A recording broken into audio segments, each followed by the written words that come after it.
आज सकाळ सकाळच आवरून मी मम्मीकडे चालली होते.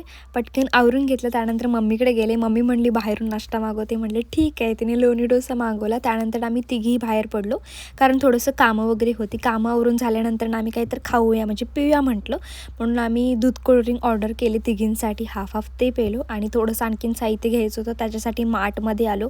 साहित्य घेतलं, सोबतच एक पेस्ट्री पण घेतली, कारण खूप दिवस झाली खाल्ली नव्हती. दुबईमध्ये होते तेव्हा लास्ट टाईम खाल्ली होती. घरी आल्या आल्या आम्ही त्याचा बुक्का पाडायला स्टार्ट केला. 2 घास ऋषीसाठी ठेवले. त्यानंतर मम्मीला थोडंसं साहित्य आणायचं म्हणून इन्स्टामार्टवरनं मागून घेतलं.